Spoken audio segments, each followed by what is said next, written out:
Je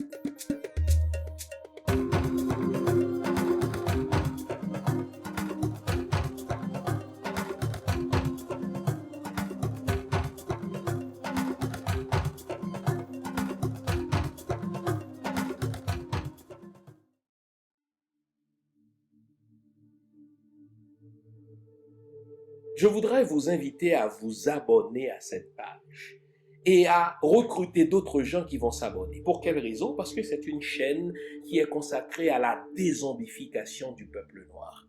Vous savez, en ma qualité de théologien, d'historien et d'expert en management public, je décide de mettre toute mon énergie et toute l'équipe qui travaille avec moi décide aussi de mettre toute son énergie à la dézombification du peuple noir.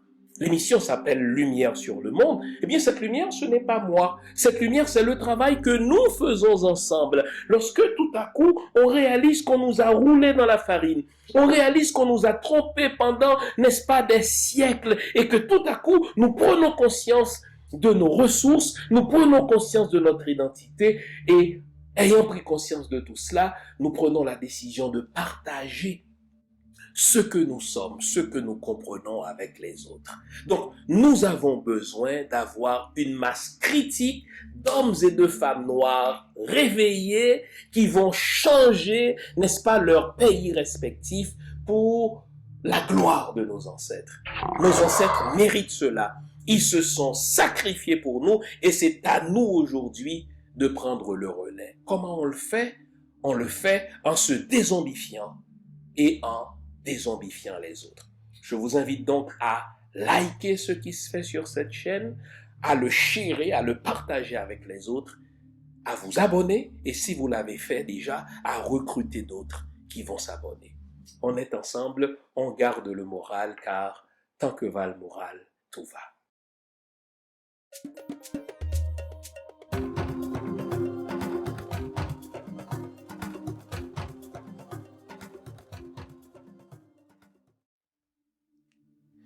Bonjour mesdames, bonjour messieurs, bonjour le monde, bienvenue à cette nouvelle édition de l'émission Lumière sur le monde. Nous sommes le premier jour de l'année, le premier dimanche de l'année. Bonne année à tous et à toutes. Je vous souhaite le meilleur de vous-même. Ça ne vaut pas la peine de vous souhaiter la santé. De toute manière, mon souhait ne servira à rien. Nous tomberons malades. C'est inévitable, quelques-uns d'entre nous au cours de l'année. Hélas, quelques-uns d'entre nous, n'est-ce pas, mourront. La mort fait partie de la vie, malgré cet oxymore. C'est une réalité humaine que de naître et de mourir. Ça ne sert à rien de vous souhaiter non plus la prospérité. Vous avez tous les outils en main pour aller chercher justement la prospérité et le succès. Enfin, il ne me reste qu'à vous souhaiter le meilleur de vous-même. Allez chercher ce qu'il y a de mieux en vous. Et vous verrez que vous disposerez de tous les outils, vous disposerez de toutes les ressources pour faire de votre vie ce que vous voulez qu'elle soit. Je ne vous demande pas d'envier les autres, je ne vous demande pas d'être comme les autres, je vous demande tout simplement d'aller chercher le meilleur de vous. Tenez, je vous parle ce matin en ma qualité d'haïtien.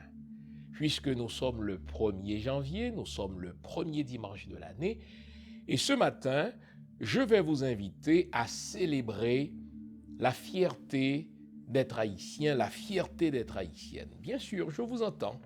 Vous dites, ah, mais les choses vont si mal. Je vous entends, vous avez entendu de si mauvaises nouvelles au cours de l'année 2022, et même pour l'année 2023, eh bien, ce qui s'annonce ne semble pas être rose non plus, en sorte que vous me demandez, et vous vous demandez à vous-même, mais est-ce qu'il faut vraiment célébrer? Sinon, qu'est-ce qu'on célèbre? Ah, justement. À ces deux questions, je vous réponds que oui, il faut célébrer. Je vais vous dire pourquoi il faut célébrer. Et pour vous qui pensez que c'est exagéré de célébrer, qu'au contraire vous devriez avoir honte de vous-même, je vais vous faire la démonstration que s'il est un peuple sur terre qui n'a pas à rougir de lui-même, s'il est un peuple sur terre qui ne devrait jamais avoir honte de lui-même, c'est bien l'haïtien, c'est bien l'haïtienne. La table est mise, hein?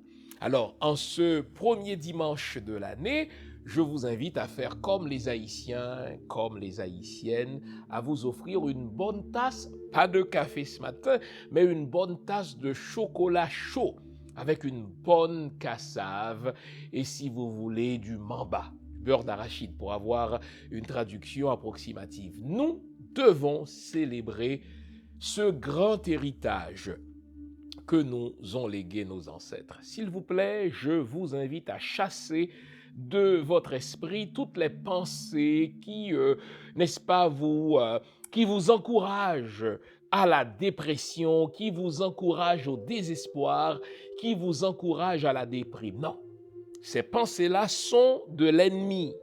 Ce que vos ancêtres veulent, c'est que vous célébriez ce grand héritage. Et qu'enfin on se pose la question, mais comment veulent-ils nos ancêtres? Puisqu'on ne meurt pas dans la pensée africaine, on ne meurt pas dans la pensée haïtienne, comment nos ancêtres veulent qu'on gère cet héritage? C'est ça le problème. L'héritage, il est grand, il est précieux et il fait l'objet de la convoitise de nos ennemis. Alors on va célébrer cet héritage, on va rendre hommage à nos ancêtres et en même temps, on va se dire, mais comment gérer autrement cet héritage que nous ont légué nos ancêtres? Bonne année 2023 à tous et à toutes. Observons la pause et après la pause, nous allons célébrer ce 1er janvier la fierté d'être haïtien, la fierté d'être haïtienne. À tout à l'heure. Depuis plus de 40 ans, il est le visage de la fiabilité, du sérieux et du professionnalisme en matière de produits financiers. Son nom, Louis-Yves Lucien. Pour toutes vos questions concernant la vente, l'achat, le financement ou le refinancement d'une propriété au Québec, c'est lui la solution. Louis-Yves Lucien, au téléphone 514-867-8352. Son email, lilucien@royallepage.ca. Louis-Yves Lucien, la fiabilité à portée de main.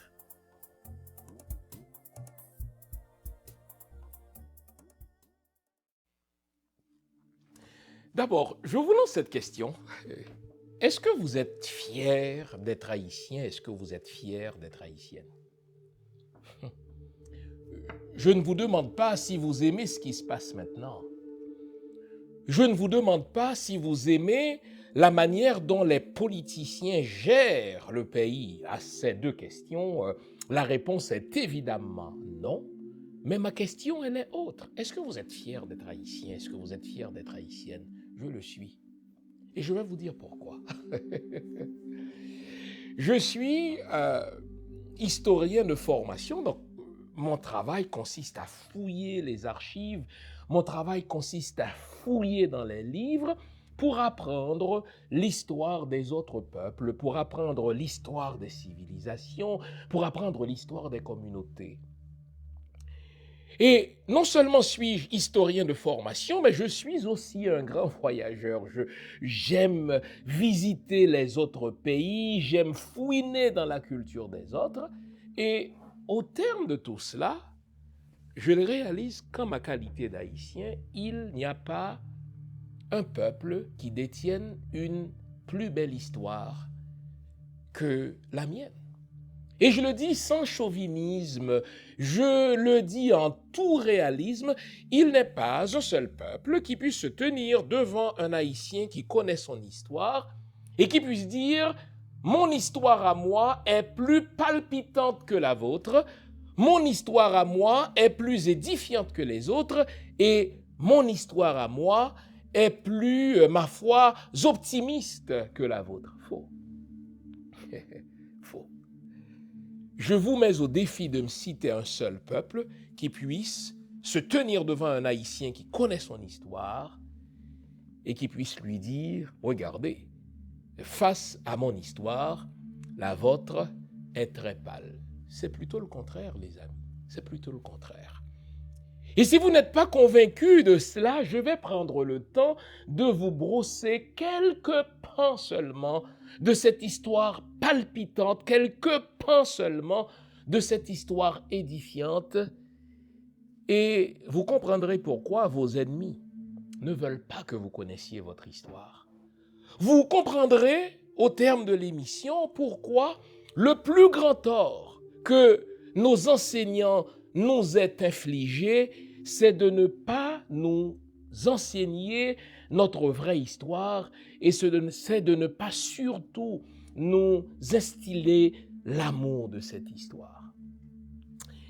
Imaginez, les amis, que autour d'une communauté, il n'y a que des maîtres et des esclaves. Au fait, sans remonter nécessairement à l'Afrique, ce que nous avons fait à la dernière émission, concentrons-nous sur Haïti, qui est devenu Saint-Domingue avant de revenir à Haïti. Nous sommes en 1503. Nous sommes en 1503. Les Espagnols dans un premier temps, puis les Français, n'est-ce pas, sont allés kidnapper des Africains et les ont jetés sur le sol haïtien, puis sur le sol domingois, Haïti devenu Saint-Domingue, pour qu'ils travaillent de l'aurore au crépuscule pendant toute l'année comme chose pour quelqu'un qui se croit supérieur. Ce qu'il y a de fascinant dans cette histoire, car il faut commencer par parler de ce qu'il y a de fascinant dans cette histoire, c'est que, à terme, 40% de ceux qui vont vivre, n'est-ce pas, à Saint-Domingue, qui va redevenir Haïti parce qu'elle a déjà été Haïti. Donc 40% de ceux qui vont vivre à Saint-Domingue, on parle de 500 000 Noirs ici, mais 40% d'entre eux sont nés là-dedans. Donc, dès qu'ils ont ouvert les yeux, n'est-ce pas, dans ce monde, ils se sont toujours vus servant les autres. Leurs parents ont toujours servi les autres. Et quand ils grandissent, quand ils deviennent adultes, eh bien, l'esclavage, ce n'est rien d'autre que leur réalité. Ils ne peuvent pas laisser Saint-Domingue pour aller ailleurs, pour s'imaginer qu'il y a un autre monde dans lequel, eh bien, les Noirs sont maîtres chez eux. Et pire, on leur apprend que ce sort-là leur a été réservé par le Dieu créateur qui a voulu les punir de quelque péché que ce soit, et que ce n'est qu'en restant dociles, ce n'est qu'en restant obéissants à leur maître qu'ils pourront espérer un jour dans l'au-delà, eh bien, avoir part au bonheur. Tout dans cette société conduisait à entrer dans l'esprit de ces 500 000 Noirs l'idée de leur infériorité, l'idée de leur malédiction, la fameuse malédiction de Cam qu'on retrouve dans les livres judéo-chrétiens, mais pas seulement la religion, pas seulement la culture, mais ce que la science semblait dire à ce moment-là, c'était qu'effectivement, il y a des peuples qui sont supérieurs, les Caucasiens, et il y a des peuples qui se trouvent au bas de l'échelle humaine, et ils ne sont humains qu'aux 3/4, n'est-ce pas, de leur bagage génétique. Eh bien, ce sont des Noirs. Imaginez se faire entrer cela dans la tête pendant plusieurs siècles. Je vous l'ai dit, s'agissant de Saint-Domingue, de 1503 jusqu'au XVIIIe siècle, puisqu'à compter du XVIIIe siècle, nos ancêtres vont dire basta, ils se font répéter cela. Tout le monde sait que l'humain, c'est le produit de l'éducation qu'il reçoit. Tout le monde sait que l'humain, c'est le produit de l'environnement dans lequel il vit. Eh bien, nos ancêtres à nous, eh bien, l'environnement dans lequel ils vivaient, c'était un environnement qui leur faisait croire. C'était un environnement qui leur rentrait dans la tête cette idée d'infériorité, cette idée de malédiction. Et lorsqu'ils regardaient autour d'eux, lorsqu'ils recevaient les nouvelles, n'est-ce pas, des îles qui entouraient l'île de Saint-Domingue, eh bien, c'était la pratique la plus répandue. Puisque tous les pays judéo-chrétiens, les pays dits occidentaux, pratiquaient, n'est-ce pas, ce commerce, n'est-ce pas, infâme qu'est l'esclavage. Et autour de nos ancêtres à Saint-Domingue, mais la plupart des Noirs, à part quelques rares exceptions, de Noirs qui, eux, avaient acquis leur liberté, ou à qui on avait, soi-disant, n'est-ce pas, donné la liberté pour service rendu, mais quand eux, ces Noirs-là, entendaient les nouvelles de ce qui se faisait autour d'eux dans les autres îles, à la Jamaïque, de ce qui se faisait, n'est-ce pas, dans d'autres pays, aux États-Unis, à Cuba, eh bien, ce qu'on leur disait, c'est que partout, les Blancs régnaient en maître et les Noirs étaient soumis en esclaves. Et quelques combats, quelques révoltes, n'est-ce pas, auxquelles ils se soient livrés, ces Noirs-là, eh bien, toutes ces révoltes, tous ces combats se sont soldés par des échecs. Les empires esclavagistes, entendons l'empire britannique, entendons l'Empire français, n'est-ce pas? Entendons la puissance américaine. Eh bien, ces pays-là veillaient au grain de l'esclavage, car toute leur richesse, toute leur civilisation, entre guillemets, tout leur système était bâti sur le pillage des pays des autres et sur l'exploitation des autres.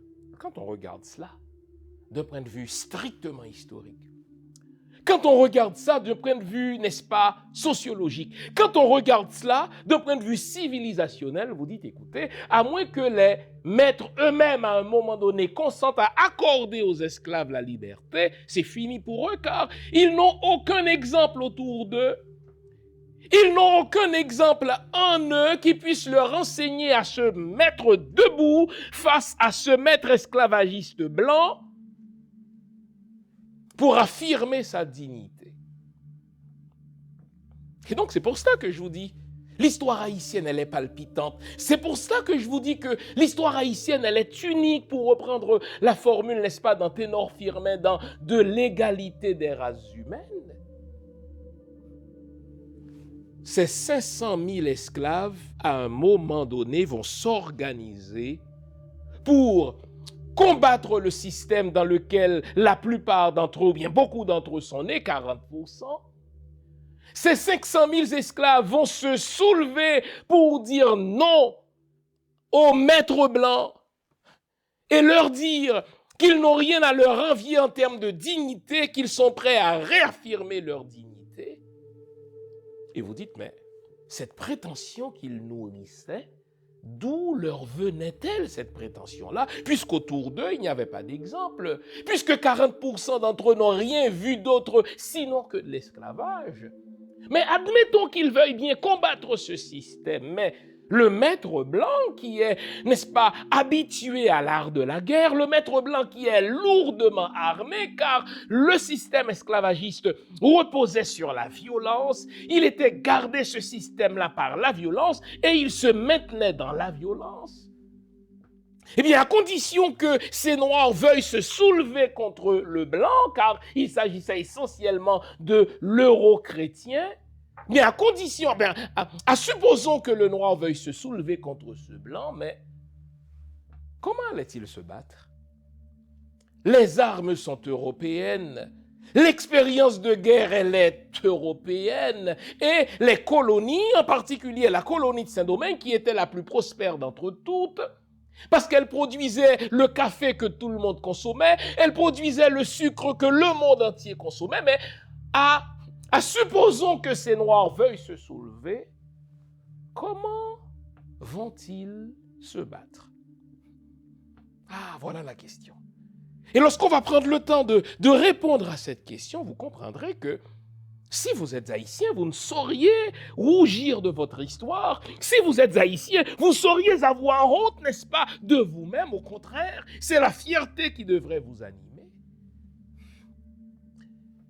Ils ont commencé par prendre conscience du fait que cette infériorité-là n'est pas naturelle. Ils ont commencé par prendre conscience du fait que cette infériorité-là, elle a été imaginée dans les officines des Blancs, dans les officines des euro-chrétiens, pour reprendre la formule de Baïna Bello, et qu'il n'y a rien en nous, et qu'il n'y a rien dans notre nature, il n'y a rien dans notre histoire, il n'y a rien dans notre ADN, qui justifie le début de commencement d'une infériorité du noir par rapport au blanc. Ils ont commencé par prendre conscience de cela. Et vous savez qui leur a enseigné cela? Les aînés. Un gars comme Toussaint Louverture, dont il faudra parler dans cette émission, eh bien, ce sens de la dignité, ce sens de la verticalité, lui a été enseigné, si vous voulez, par son père Hippolyte, qui, lui, a connu autre chose, n'est-ce pas, en Afrique. Il sait qu'il descend d'une famille de dignitaires. Il sait qu'il descend d'une famille de potentats, d'une famille de puissants qui régnaient sur leur territoire. Et qu'il a été réduit en esclavage, pas parce que sa nature est inférieure, mais parce que le sort des armes a été au profit des Blancs. Il a enseigné à son fils, Toussaint Louverture, que non. Vous ne devez pas limiter votre perception du monde à ce que vous voyez là. Vous ne devez pas limiter votre perception de l'histoire à ce que les Blancs veulent vous faire croire. Vous êtes plus grand que cela. Votre nature ne se limite pas à la plantation où on vous réduit en esclaves. Votre histoire a commencé bien avant celle des euro-chrétiens. Votre histoire a commencé bien avant Saint-Domingue. Et que dans cette histoire, vos parents arrivent d'un autre continent. Ils étaient empereurs, ils étaient rois, ils avaient une civilisation, ils avaient un système d'éducation. Ils étaient, n'est-ce pas, des modèles auxquels les euro-chrétiens sont venus puiser avant qu'ils n'aient exploité leur hospitalité. Hippolyte, le père de Toussaint, lui disait « Ne te limite pas à ce que tu vois. N'accorde pas de l'importance, ne prends pas comme une vérité absolue ce que les Blancs te disent sur la plantation.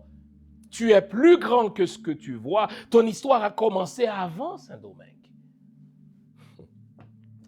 Et dès qu'un Hippolyte a convaincu un Toussaint, dès que notre aîné a convaincu, n'est-ce pas, une autre femme, un autre homme, eh bien, petit à petit, ils ont commencé à conscientiser les autres. L'esclavage n'est qu'un épisode dans votre longue histoire.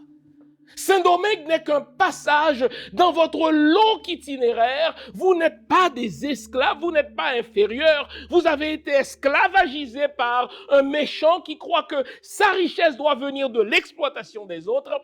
Vous avez été réduits à cette situation par les euro-chrétiens qui ont fondé leur civilisation sur le pillage des autres, mais vous êtes plus grand que cela.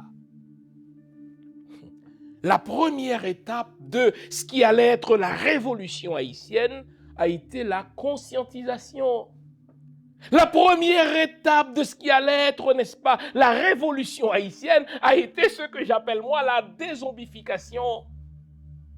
On a tenté de réduire les Noirs à l'état de choses. On a tenté de leur faire croire qu'ils étaient inférieurs. L'Église faisait cela. L'école, quand ils y allaient, faisait cela. La soi-disant science faisait cela. La réalité socio-économique, ce que eux voyaient tous les jours, les invitait à gober cela. Mais les aînés, les griots, ceux qui puisaient leur force dans la tradition africaine, disait à la jeune génération, ne vous limitez pas à ce qu'on vous dit, ne vous limitez pas à ce que vous voyez, ne vous limitez pas au présent. Votre histoire a commencé bien avant l'esclavage. Vous êtes des rois, vous êtes des empereurs, vous êtes des puissants, vous êtes des potentats. Et si vous croyez cela, vous allez vous libérer par vous-même.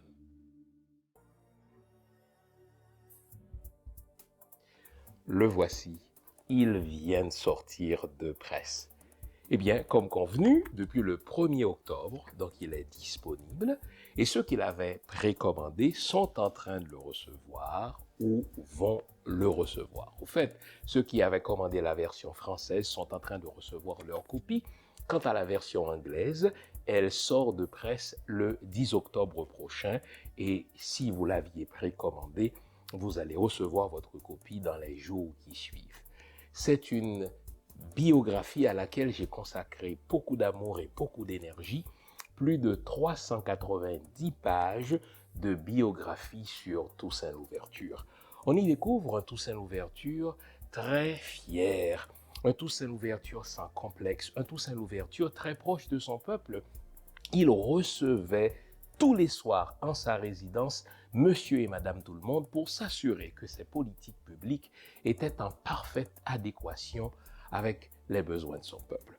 On y découvre aussi un Toussaint Louverture qui construisait des écoles, qui construisait des villes, un Toussaint Louverture qui prononçait des discours dans l'intention ferme que ces phrases soient retenues par la postérité.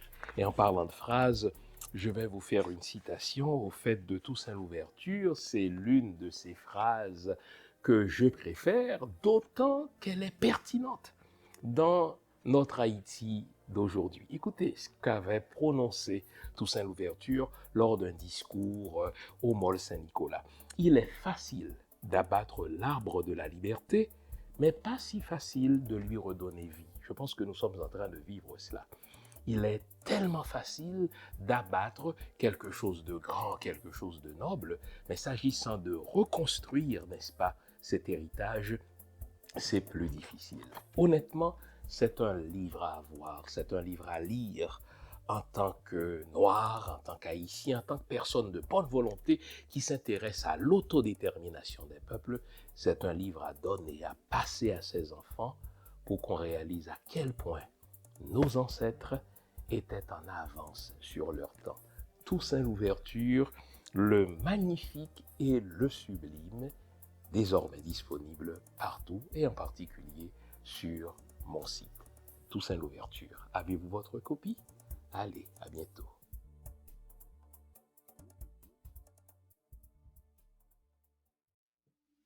Se libérer par soi-même. Avez-vous entendu cette phrase?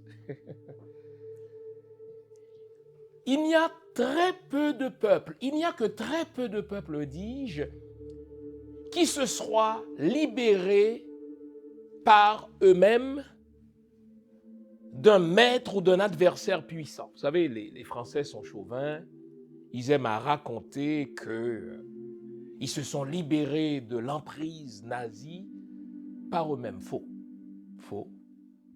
D'abord, Charles de Gaulle qui est arrivé à Paris et qui a tenu cet excellent discours, Paris libéré par lui-même, c'est tout simplement de l'hyperbole.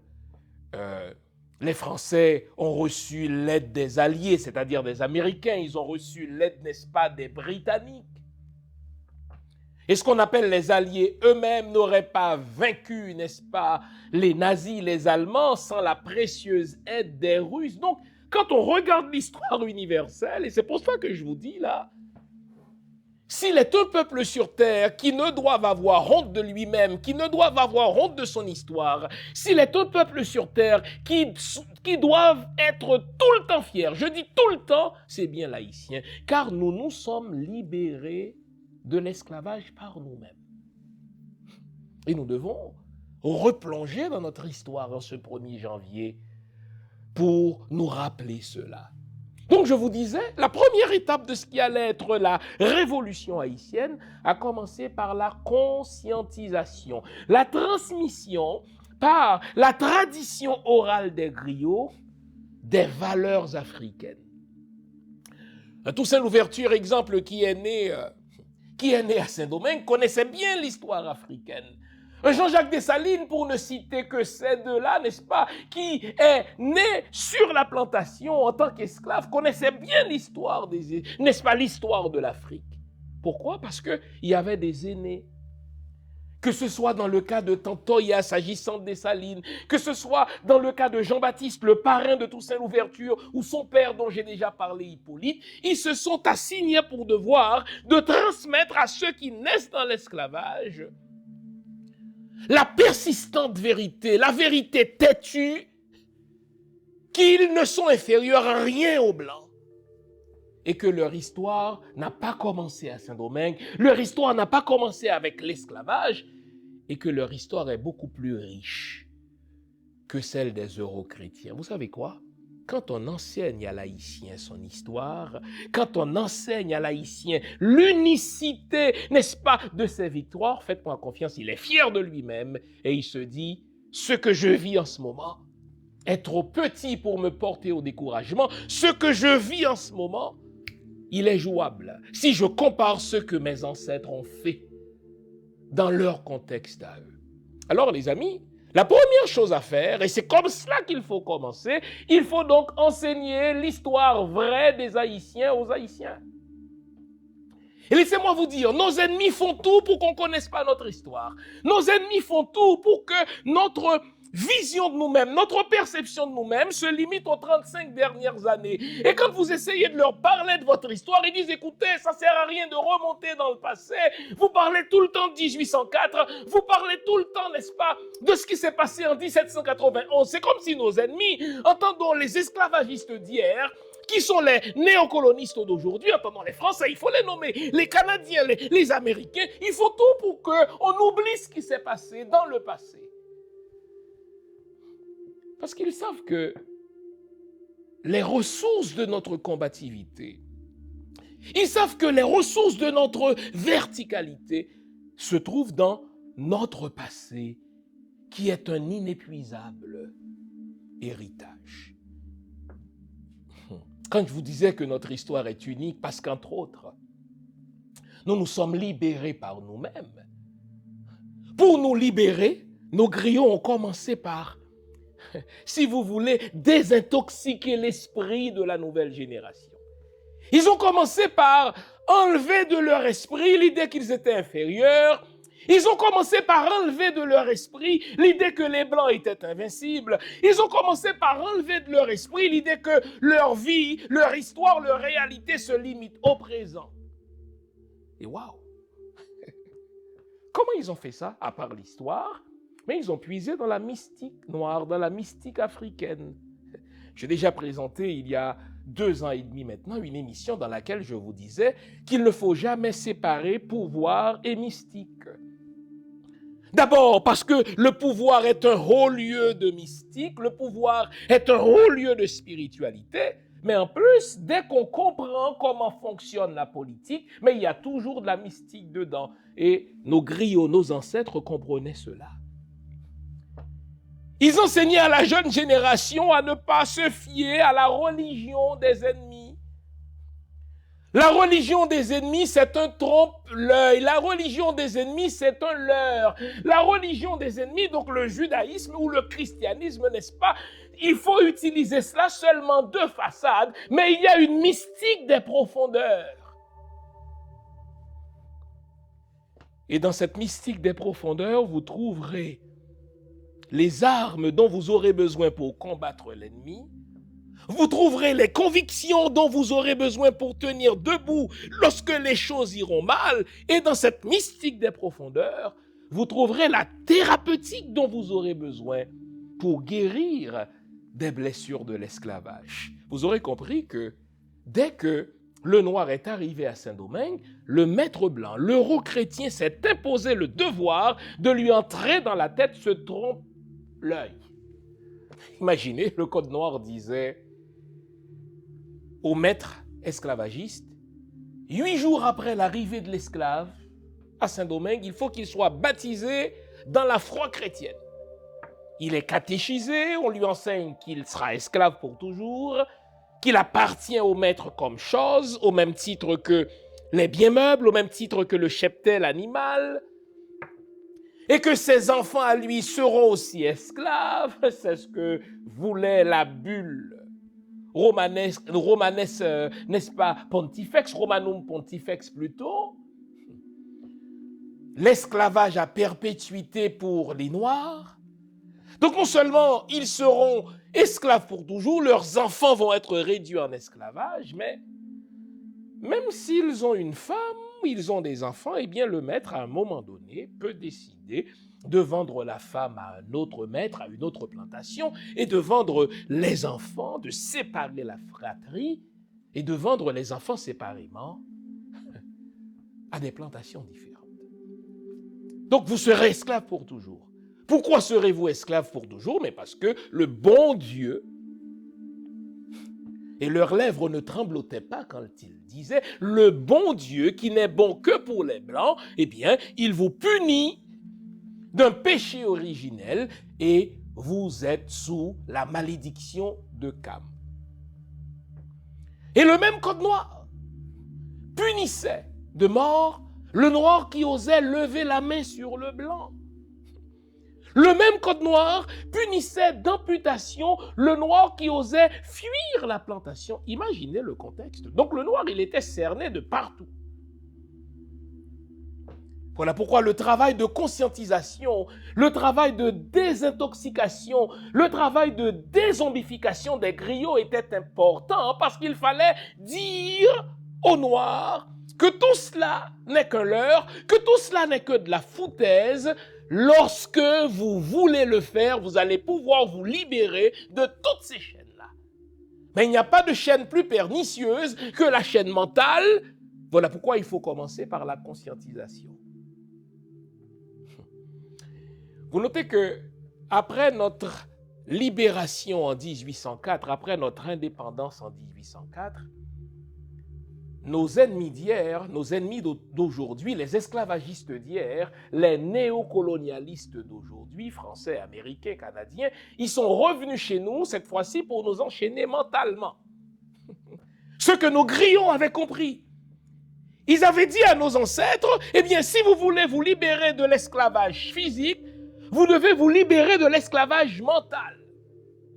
Et c'est ce qui leur a permis, effectivement, de remporter l'éclatante victoire du 18 novembre 1803 sur la plus grande armée du monde.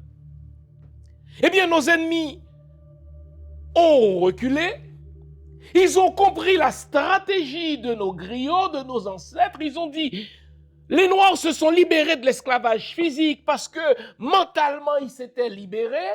Eh bien là, on va leur laisser, n'est-ce pas, la liberté physique et on va les enchaîner mentalement. Comment allons-nous le faire? Nous allons le faire par la religion, nous allons le faire, n'est-ce pas, par l'école, qui sont les deux armes les plus pernicieuses du néocolonialiste d'aujourd'hui. Notre problème aujourd'hui, c'est qu'on nous a enchaînés mentalement par la religion chrétienne, qui nous enseigne le Dieu d'Israël, qui nous enseigne le Dieu d'Abraham, par la religion chrétienne, qui nous enseigne qu'on nous réserve, n'est-ce pas, un palais en or dans l'au-delà, alors que ce même Dieu n'est même pas foutu de nous permettre d'avoir une maison décente sur terre. Cette religion chrétienne qui nous enseigne à tourner, n'est-ce pas, la face droite si on nous gifle sur la face gauche. La religion chrétienne qui nous enseigne à ne pas nous venger parce que Dieu seul doit venger les siens et qu'on doit accepter le mal en attendant que Dieu nous venge, n'est-ce pas? Cette école par laquelle nos ennemis d'hier font table rase sur la culture noire, font table rase sur notre mystique, font table rase sur notre savoir-faire, font table rase sur notre cuisine, font table rase sur notre folklore. Au fait, on balaye par-dessous la table tout ce qui est noir et on nous enseigne les archétypes de blanc. Donc avec le temps, on finit par concevoir Dieu dans des termes, dans des traits du blanc. On finit par concevoir la beauté dans des traits du blanc. On finit par concevoir le bien dans les traits du blanc. On finit par concevoir le mal dans les traits du noir. Et on finit par rejeter tout ce qui est sien. Sa langue, sa musique, sa cuisine, sa culture, sa spiritualité, sa mystique, la chanmol, le vaudou, tout cela nous est écrit en des termes diaboliques et ce qu'on nous présente comme, n'est-ce pas, une réalité angélique, ce qu'on nous présente comme les archétypes du beau, du bien et du bien, c'est la religion judéo-chrétienne, ce sont les savoir-faire de l'euro-chrétien. Précisément ce que le griot avait compris, en nous libérant mentalement d'abord, avant qu'on ne se libère soi-même de la chaîne physique, l'ennemi revient, il nous enchaîne mentalement, et là il dit, écoutez, maintenant que vous êtes enchaînés mentalement, vous n'avez même plus besoin de chaîne physique.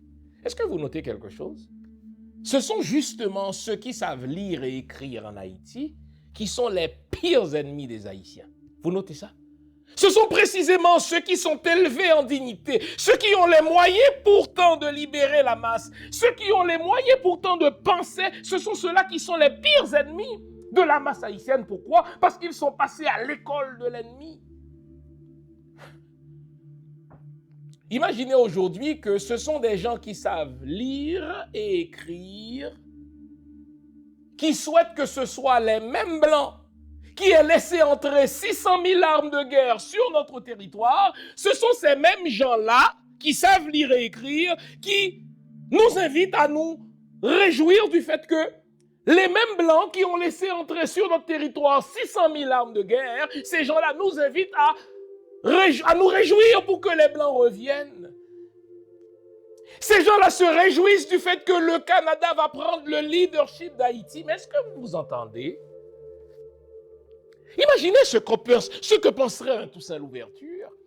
Imaginez ce que penserait un Jean-Jacques Dessalines. Vous vous réjouissez, bande d'ignorants de votre histoire, du fait que le Canada s'apprête à prendre le leadership d'une force d'occupation d'Haïti, après que ces mêmes pays-là, les États-Unis, le Canada, la France, ont laissé entrer sur notre territoire 600 000 armes de guerre. Ils s'apprêtent à prendre le leadership de notre pays pour nous délivrer. Vraiment. Vraiment. Revenons donc à notre histoire. En étant libérés mentalement de toutes les saloperies que le système esclavagiste avait mises dans leur esprit, le noir désormais reprenait. Les noirs reprenaient leur spiritualité au sérieux. D'où la fameuse prière qui est au fait le discours de Boukman lors du congrès politico-religieux du 14 août 1791. Le Dieu des Blancs veut nous piller, le Dieu des Blancs veut nous assassiner, le Dieu des Blancs veut nous tuer, mais notre Dieu à nous nous commande de nous venger, notre Dieu à nous nous commande d'essuyer les larmes de nos yeux, notre Dieu à nous nous commande de nous délivrer. J'aime ce langage d'action, cet appel à l'action. Vous notez que dans le discours de Boukman, ce n'est pas Dieu qui viendra délivrer les Noirs. Cet appel à la passivité. Comme on le voit, exemple, dans le psaume 121 des judéo-chrétiens, « Je lève les yeux vers les montagnes, d'où me viendra le secours me vient de l'Éternel. » Non, non. Le noir pétrit dans l'idéologie vaudou, le noir pétri dans l'idéologie africaine, n'est-ce pas? N'attend pas que Dieu vienne le délivrer. Il dit, mais Dieu m'a déjà confié toutes les ressources grâce auxquelles je peux l'emporter sur mes ennemis. Je vais me délivrer moi-même. Tout est une question de vision, tout est une question de perception.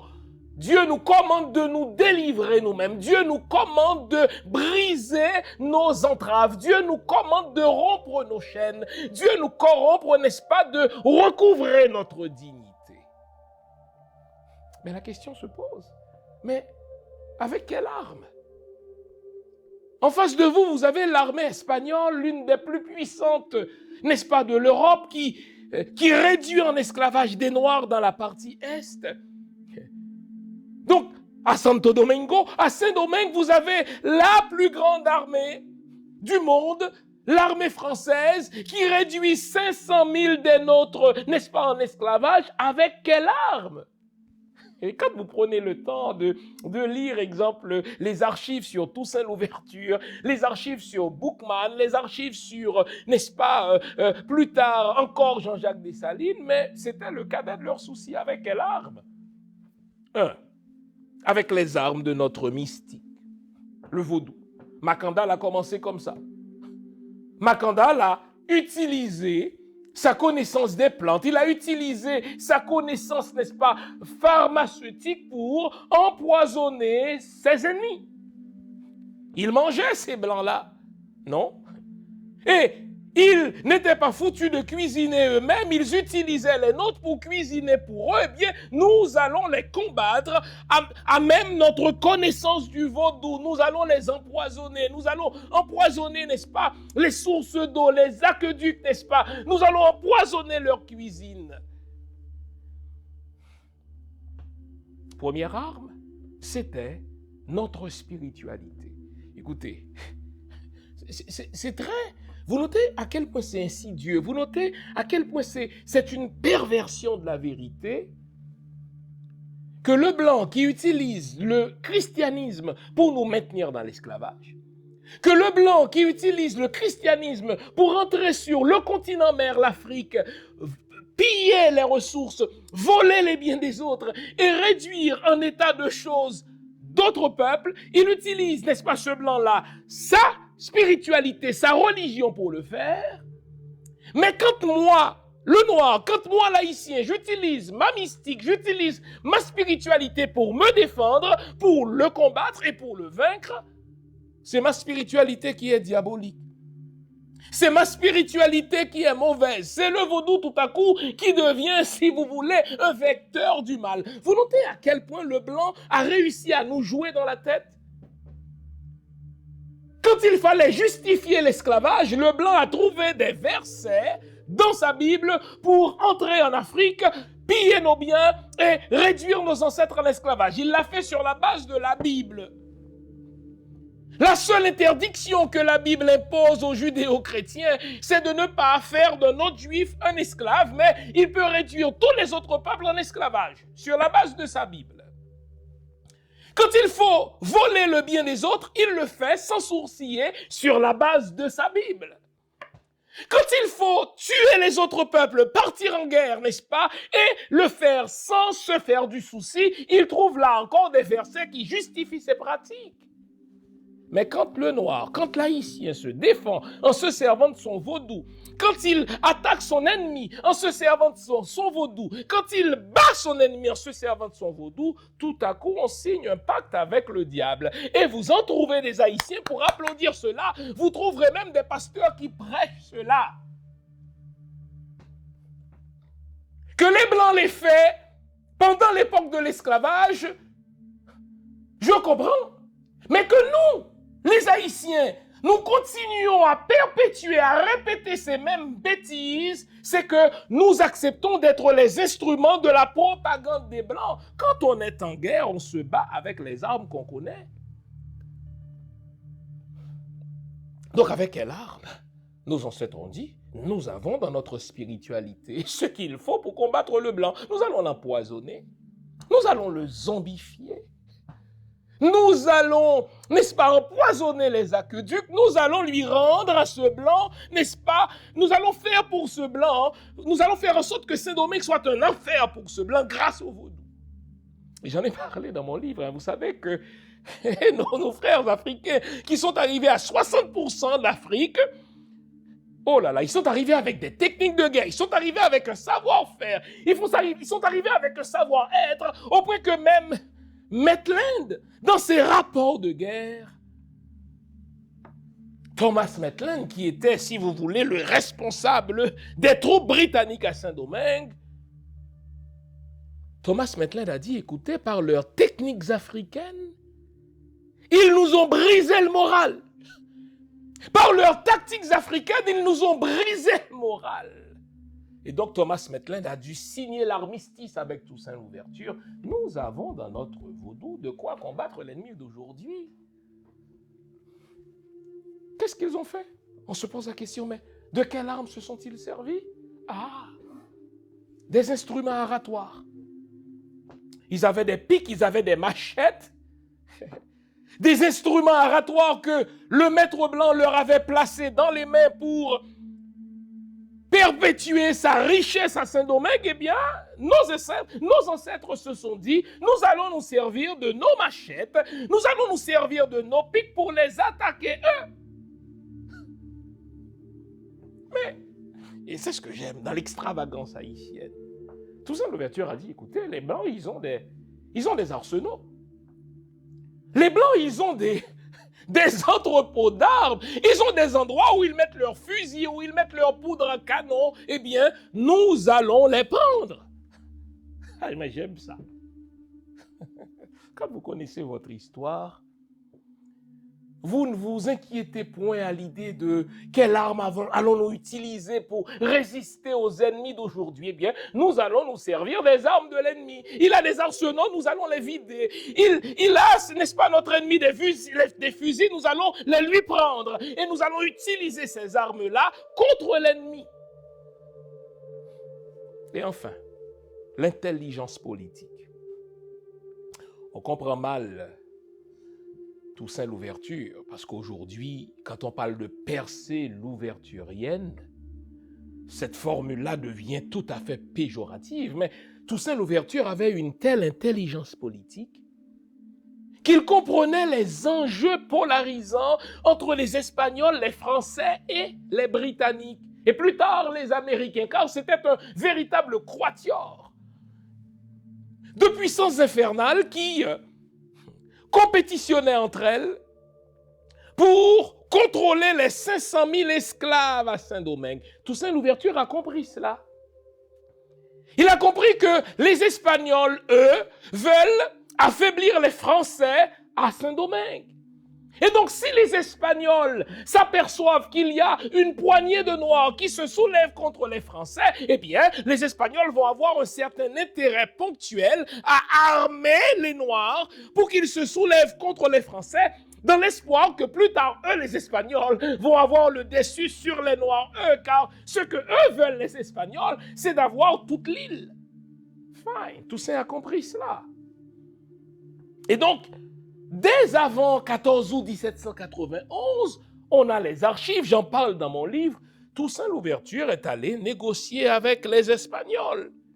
Ils disent aux Espagnols, si vous nous fournissez des armes et les techniques pour combattre les Français, on pourra négocier avec vous le territoire domingois. Et les Espagnols ont mordu à l'hameçon. Ils ont donné des armes aux Noirs, ils leur ont enseigné des techniques européennes de guerre, et Toussaint Louverture va apprendre cette technique-là à l'école des Espagnols. Ça, c'est l'intelligence politique. Alors Toussaint, après, n'est-ce pas, le 22 août 1791, a entraîné les autres, n'est-ce pas, les Jean-François Lebiassou, dans le camp espagnol. Et l'une des conditions de leur négociation, c'était que les Espagnols continuent à les former comme des officiers de l'armée auxiliaire espagnole. Waouh! Les Espagnols, eux, ont été à l'académie militaire chez eux. Les Français ont été à l'académie militaire chez eux. Puisque les Toussaint Louverture, les Jean-François Lebiassou ne pouvaient pas voyager, ils ont négocié dans leur intelligence politique avec les Espagnols pour qu'on leur enseigne la science de la guerre à l'européenne, mais par les officiers espagnols. Cet apprentissage, une fois terminé, Toussaint Louverture, il savait que les Espagnols ne renonceraient jamais à l'esclavage. La preuve, vous notez que Cuba, c'est l'une des dernières colonies à abolir l'esclavage. Les Espagnols n'ont pas aboli l'esclavage à Cuba. Les Cubains se sont battus pendant des siècles pour forcer les Espagnols à, n'est-ce pas, abandonner l'esclavage. Toussaint, il a compris cela. Il savait que jamais les Espagnols ne renonceraient à leurs pratiques esclavagistes, mais il les a quand même utilisées pour avoir leurs armes contre les Français. Il les a utilisées pour apprendre l'art de la guerre européenne à l'école espagnole. Et l'apprentissage, une fois terminé, il est retourné au camp français. Et là, dans le camp français, il a fait mordre la poussière aux Espagnols. C'est de là qu'on lui a donné le nom de Louverture. Jusque-là, il signait Toussaint de Bréda. puisqu'il est né sur une plantation à Breda. Il a appris à lire et donc quand il signait encore, il signait Toussaint de Breda. Mais lorsqu'il est passé du camp espagnol vers le camp français et que partout, n'est-ce pas, il faisait mordre la poussière aux Espagnols, il accordait la victoire aux Français, on a dit de lui, partout où cet homme passait, il fait des ouvertures, dont le nom Toussaint l'ouverture. Et donc très tôt, on a vu un Toussaint l'ouverture, pas seulement combattant, pas seulement général, mais un Toussaint l'ouverture tacticien, un Toussaint l'ouverture, n'est-ce pas, maîtrisant l'art des enjeux polarisants entre Espagnols, Français et Américains. Il a négocié avec Lavaux. Je suis prêt à revenir au camp français à ces conditions-là. Et entre-temps, on le sait, puisque nos ancêtres ont imposé l'abolition de l'esclavage depuis 1791, et bien 2 ans plus tard, Sontonax était bien obligé de reconnaître que les Noirs ne veulent plus travailler comme esclaves. Donc, il y est allé d'une déclaration pompeuse, l'abolition générale des esclaves. Et puisque Sontonax se rendait compte que l'Espagne était devenue trop forte pour la combattre par lui-même, Sontonax, avec ses citoyens français, il a donné des armes aux Noirs en leur disant « Voici la liberté que je te donne. Celui qui voudra te reprendre cette arme voudra te rendre esclave. » Et donc, nos ennemis nous ont armés nous-mêmes. Est-ce que vous notez cela, les amis? Voilà les Français qui arment les Noirs.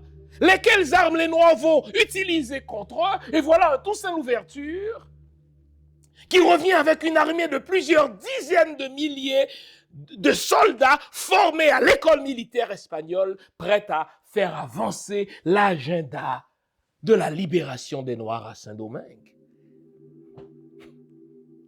Quand vous avez une telle histoire, les amis, êtes-vous sûr que vous avez à rougir?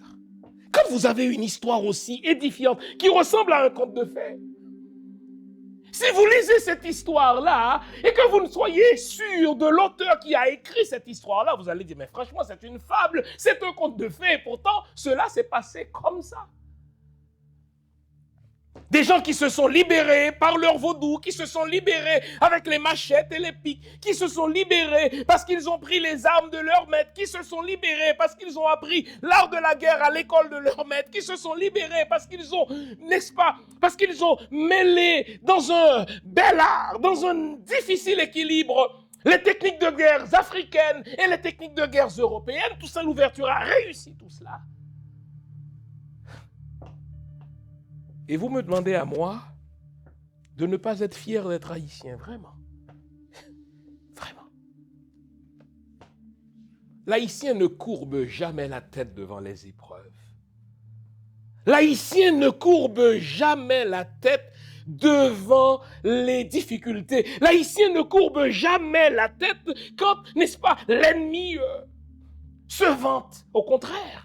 Quand l'ennemi se dit invincible, quand l'ennemi se croit mieux outillé, quand l'ennemi se croit plus expérimenté, eh bien l'ennemi déclenche en haïtien ce désir de se battre jusqu'au bout. Il réentend cet haïtien la voix de Capot à la mort qui lui dit « En avant, en avant ». Et lorsque nos ancêtres devaient livrer cette bataille ultime, cette bataille épique contre l'armée de Rochambeau, mais on va utiliser aussi, là encore, les enjeux polarisants de la France d'avec l'Empire britannique. On va utiliser, n'est-ce pas, les armes des Américains qui voulaient qu'on se précipite dans l'indépendance pour qu'ils nous annexent après. Donc, ils disent, on va laisser ces Noirs déclarer leur indépendance vis-à-vis de la France, on va les armer pour qu'ils le fassent. Et une fois qu'ils sont devenus indépendants, nous allons les annexer, car ils avaient sous-estimé l'intelligence de Dessalines. Dès le mois de mai 1803, ça veut dire environ 6 mois avant la bataille de Vertières, Jean-Jacques Dessalines, alors général, écrivait au gouverneur de la Jamaïque, gouverneur anglais de la Jamaïque, pour lui dire « Je vais proclamer l'indépendance d'Haïti dans pas long ». Vous notez la vision de l'homme? Nous sommes en mai 1803, l'armée de Napoléon est au fait de sa gloire. Les généraux français sont sûrs de maintenir les Noirs dans l'esclavage. Dessalines écrivait déjà au gouverneur de la Jamaïque pour lui dire « Je vais libérer la colonie et je vais proclamer l'indépendance ». Et devant une telle assurance de Jean-Jacques Dessalines, eh bien le gouverneur britannique s'est empressé de proposer à Dessalines, n'est-ce pas, le protectorat anglais. Vous aurez besoin de nous lorsque la France voudra revenir. Dessalines dit non, on ne va pas passer d'une colonie à une autre, passer d'un maître à un autre. Je n'aurai pas besoin du protectorat britannique. Nous allons nous libérer par nous-mêmes des Français et nous allons proclamer notre indépendance à la face des forces de l'univers. Quand vous avez de tels ancêtres, regardez-vous dans les yeux, regardez-moi dans les yeux. De quoi aurais-je honte? Quand vous avez une si belle histoire, de quoi aurais-je honte? De quoi aurais-je peur pour parler comme l'autre? Voilà pourquoi l'ennemi d'aujourd'hui fait tout pour qu'on ne puise pas notre force dans notre histoire, dans ce bel héritage, dans cet héritage précieux qu'il convoite d'ailleurs. Et il sait que notre force réside dans cette histoire. Plus on la connaît, plus fort on sera. Plus on la connaît, plus on découvrira à quel point nous sommes invincibles et que ce qui se passe maintenant est jouable. Répétez-je. Vous vous demandez où trouver mes livres simples sur mon site, prioritairement, www.jeanfils-aimé.com. Vous avez accès à tout ce que j'ai écrit. Où que vous vous trouviez dans le monde, nous livrons partout où c'est possible. Vous pouvez aussi avoir accès à mes livres par amazon.ca. C'est un excellent cadeau à se faire ou à faire aux autres. Servez-vous-en. Et pour faire d'une longue histoire quelque chose de court, vous me voyez tout passionné, tout emporté, je pourrais vous faire un cours d'histoire toute la semaine là. Eh bien, pour faire bref, comme on dit, eh bien nous avons proclamé notre indépendance après avoir battu l'armée espagnole, battu l'armée anglaise, battu l'armée française, et nous l'avons proclamé cette indépendance. Tout de suite après notre indépendance, nos dirigeants, de grands visionnaires, de grands bâtisseurs, se sont dit, ça y est, nous avons dû foutre le feu dans les plantations pour chasser les Blancs. Nous avons dû leur faire mal dans ce qui compte pour eux, dans leur économie, en foutant le feu partout. Maintenant, c'est le temps de reconstruire. Après le coupé-tête Boulécaille, c'était le temps de la reconstruction. Et on a vu de partout, à travers le territoire haïtien, sortir de terre des forts. De partout.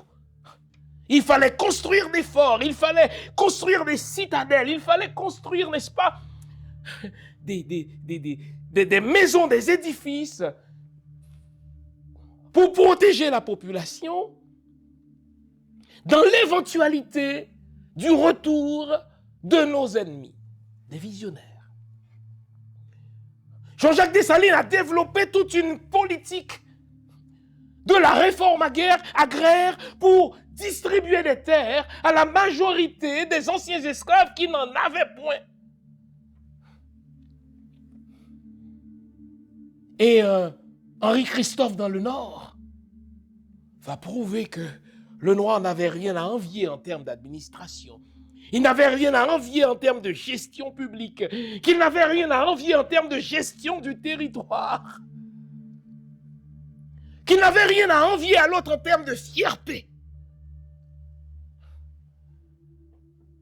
D'où le fameux royaume du Nord.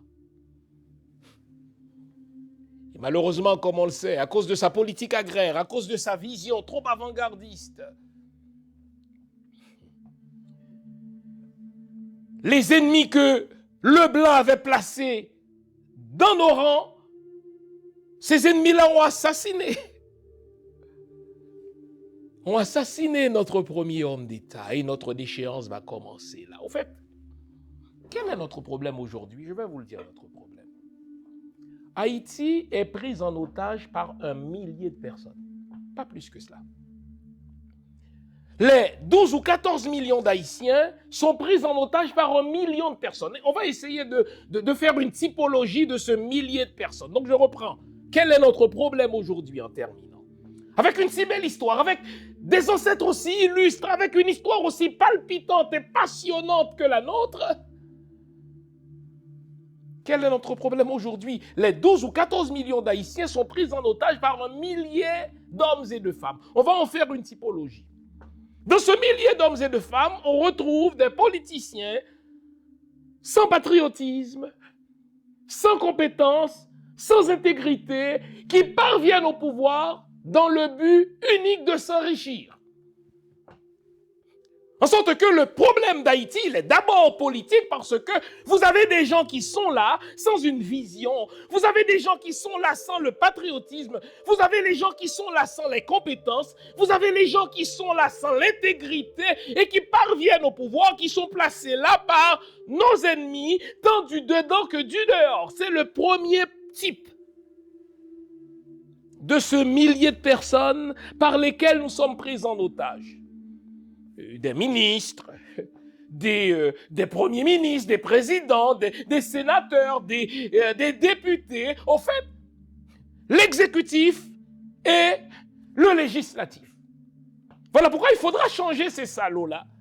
Et vous notez à quel point, malgré le fait que les États-Unis, le Canada disent, écoutez, on va aider les Haïtiens, dialoguer entre vous, mais ils disent, nous ne voulons pas toucher, n'est-ce pas, Ariel, parce que Ariel, c'est notre dernier rempart. Ariel Henry, c'est le chef de l'exécutif. Il est illégal, il est inconstitutionnel, il est assassin, il est corrupteur, mais c'est pas grave. C'est grâce à lui que nous maintenons notre emprise sur les 14 millions d'Haïtiens. Donc, vous notez, ce millier de personnes qui nous prennent en otage commence par la politique. Vous ne pouvez pas résoudre le problème haïtien sans toucher à la politique, sans toucher à la classe politique haïtienne. Et vous avez vu jusqu'à la semaine dernière, cette même vieille classe politique est en train de négocier un accord infernal contre le peuple haïtien au Conseil de transition. Mon cul, Madame Maniga, honte à vous. Dans ce premier type donc de 1 millier de personnes qui nous prennent en otage, vous retrouvez, répétais-je, les membres de l'exécutif, entendons le gouvernement, les membres du législatif. Vous vous débarrassez de ces gens-là, c'est pas compliqué, et on va travailler à l'émergence d'une nouvelle classe politique. On ne fait pas du neuf avec du vieux, ou pas faire à neuf avec Ragnon. Et Mme Maniga nous a prouvé une fois de plus que malgré ses diplômes, elle fait partie des haillons dont il faut se débarrasser dans cette nouvelle Haïti. J'ai parlé d'un millier de personnes qui nous prennent en otage. Il faut, dans ce deuxième type, regarder du côté des classes des affaires. Notre jeune compatriote Wilkie Toussaint a fait un merveilleux post sur ce qu'on appelle la bourgeoisie en Haïti. C'est essentiellement des Européens, d'anciens maîtres d'esclaves, qui sont restés après notre indépendance, ou bien qui sont revenus et qui aujourd'hui encore se comportent comme les maîtres d'esclaves. Ça veut dire qu'ils s'accaparent de tout, qui s'accaparent de nos richesses et qui ne créent pas de la valeur. Dans ce qu'on appelle la bourgeoisie haïtienne, on retrouve aussi les Syro-Libanais, des gens qui sont arrivés essentiellement à la faveur de crises dans leur pays vers le milieu du 19e siècle et qui aujourd'hui prennent en otage nos biens. Ils prennent en otage nos douanes, ils réclament pour eux-mêmes des ports privés, ils importent toutes les saloperies pour nous garder, n'est-ce pas, captifs de nos propres ressources. Mais ces gens-là, ils ne sont pas plus qu'1 millier. Une dizaine de familles tout au plus 200 familles, vous les connaissez. Je n'ai pas besoin d'un nommé aujourd'hui. Donc dans ce deuxième type de personnes dont il faudra soit se débarrasser, donc un deuxième type de preneurs d'otages à qui il faut imposer nos règles nationales, il faut parler des classes d'affaires. Ce n'est pas normal qu'Haïti continue de faire des bidiots des milliardaires. Ce n'est pas normal qu'Haïti continue de faire des Brown, des Dib, des Abdallah, et citez-les, n'est-ce pas, des millionnaires, sinon des milliardaires. Ce n'est pas normal qu'Haïti continue de faire des Martelly, des millionnaires. Alors la majorité à qui tout cela appartient s'appauvrit de plus en plus. Je vous invite à regarder cette petite vidéo de Wilkie Toussaint pour identifier ces familles de bourgeois qui tiennent en otage les 12 ou 14 millions d'Haïtiens. Mon technicien va mettre le lien de cette petite vidéo sous mon émission de ce matin. Prenez le temps de la regarder, cette vidéo, pour identifier ces preneurs d'otages. Ce millier de personnes, ce sont les membres de la classe politique, les membres du secteur criminel des affaires.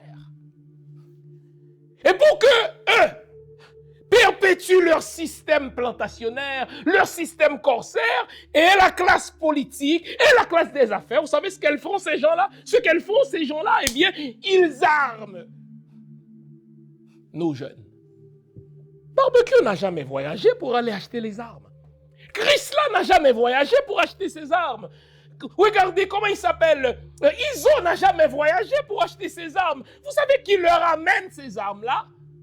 Les dirigeants politiques et les dirigeants de la classe d'affaires. Donc, si vous voulez résoudre le problème de l'insécurité en Haïti, ne vous prenez pas d'abord à Barbecue, ne vous prenez pas d'abord à Chrysler, ne vous prenez pas d'abord à Iso. Attaquez-vous aux gens d'affaires et aux gens de la classe politique qui les arment. Dites-moi, les amis. Après qu'on s'est débarrassé de la plus puissante armée du monde, après qu'on s'est débarrassé des 3 plus puissantes armées du monde, on battrait en retraite, nous les 14 millions de personnes, devant 1 millier de salopards d'affaires et de politiciens qui nous tiennent en otage. Voyons donc. Voyons donc. Vous vous souvenez comment j'ai commencé l'émission? J'ai dit, nos griots ont commencé par faire la conscientisation de nos masses. Et je vois cette conscientisation. Nous devons identifier nos ennemis. Je viens d'identifier les ennemis internes. Maintenant, mon analyse n'aurait pas été complète sans les ennemis de l'extérieur. Qui maintient ces gens-là au pouvoir selon vous? Je vous le donne en mille. Suivez mon regard. Les États-Unis, le Canada et la France. Par lui-même, Ariel ne vaut rien, il le sait. Mais qui est-ce qui maintient Ariel au pouvoir? Madame Lalim, cette salope que M. Clinton a placée comme la gouverneure d'Haïti. Oreille chasse, abstenez-vous là. Je ne suis pas là pour vous prêcher l'évangile, je suis là pour vous dire la vérité crue. Qui maintient Ariel Henry et tous ces salopards, ces voleurs autour de lui, là encore, les États-Unis d'Amérique, le Canada. Vous notez, jamais le Canada, jamais les États-Unis, jamais la France ne réclameront la démission d'Ariel et des salopards qui l'entourent. Nous devons le faire nous-mêmes. Ne me dites pas, écoutez, arrêtez de casser. Il faut casser. Nos ancêtres ont dû foutre le feu dans les plantations. Ils ont dû tout casser pour chasser les Blancs et ils ont recommencé à construire. Ils se sont donné des édifices pour eux-mêmes. On ne peut pas compter sur le Canada pour chasser Ariel. On ne peut pas compter sur les États-Unis et la France pour chasser ces salopards qu'on appelle les hommes d'affaires d'Haïti. Il faut le faire nous-mêmes. Nous sommes 12 millions. Et nous aurions peur de 1 millier de personnes. Voyons donc. Nous avons l'avantage du nombre. Ce qu'il nous faut, c'est cette prise de conscience désormais.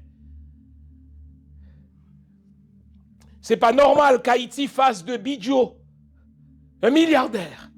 C'est pas normal qu'Haïti fasse d'un enfant de Martelly qui n'a jamais travaillé dans toute sa putain de vie. C'est pas normal qu'Haïti fasse de lui un millionnaire. Alors la majorité des Haïtiens patauchent dans une pauvreté indécente.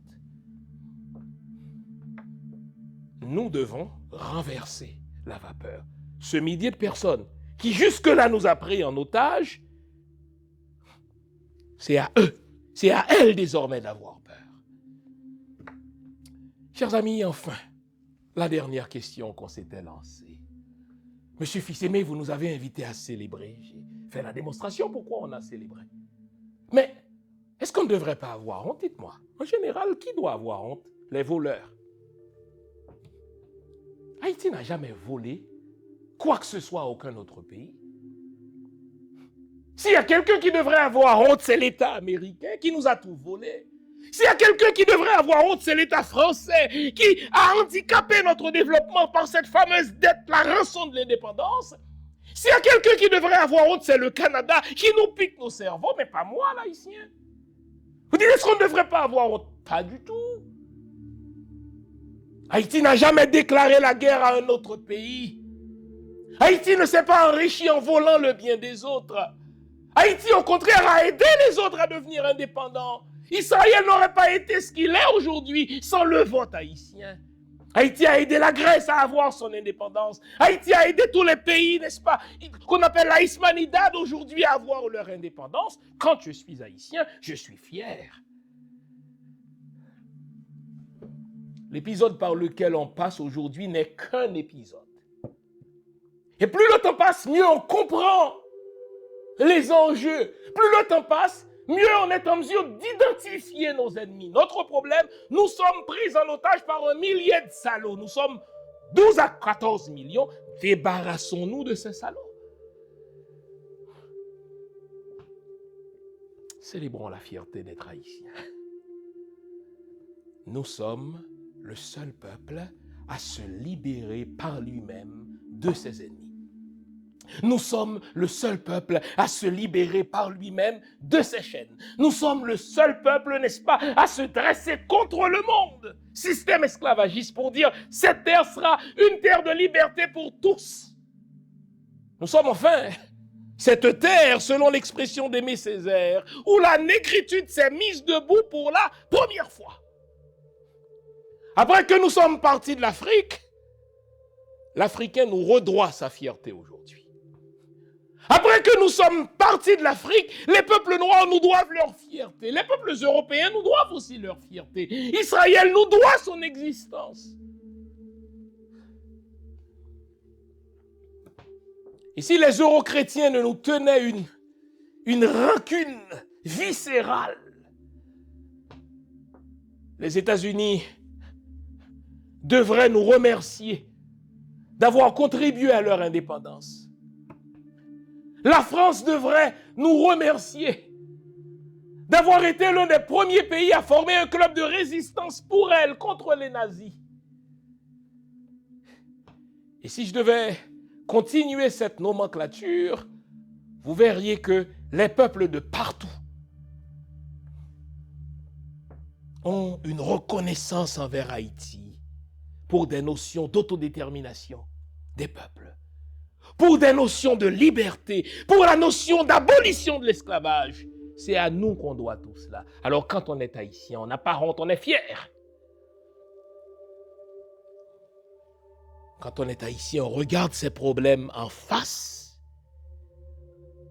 et on se dit, ce qui est devant nous est jouable, à condition qu'on se débarrasse de ces chaînes mentales. J'espère vous avoir été utile. Dans cette espérance, je vous souhaite une heureuse célébration du 1er janvier. Maintenant que nous avons identifié dans cette typologie de milliers de personnes qui nous tiennent captifs, la classe politique, donc l'exécutif et le législatif, la classe des affaires et enfin les diplomates, débarrassons-nous d'eux et opérons une deuxième indépendance d'Haïti. Bonne fête de l'indépendance à tous et à toutes. Bonne semaine, gardons le moral, car tant que va le moral, tout va. Je ne saurais trop vous recommander la lecture de mon dernier livre en français et en anglais, Toussaint Louverture, le magnifique et le sublime. Et si vous voulez compléter votre compréhension de l'histoire d'Haïti, ce triple otage, n'est-ce pas? Ce triple kidnapping dont nous sommes victimes, n'est-ce pas? Kidnapping du pouvoir, kidnapping de l'avoir, kidnapping du savoir. Haïti, miroir d'une société en décomposition avancée. Et si on recommençait? Et si vous voulez comprendre le plan malveillant des euro-chrétiens contre nous, être noir, une fabrication occidentale, comment détruire la matrice. Merci d'avoir été là. Bonne année. N'oubliez pas, je vous souhaite le meilleur de vous-même. Allez, au revoir. Likez l'émission si vous l'aimez. Partagez-la. Abonnez-vous à notre chaîne et invitez vos amis, vos connaissances à s'abonner. Bonne semaine et à la semaine prochaine. On garde le moral, car tant que va le moral, tout va. Au revoir.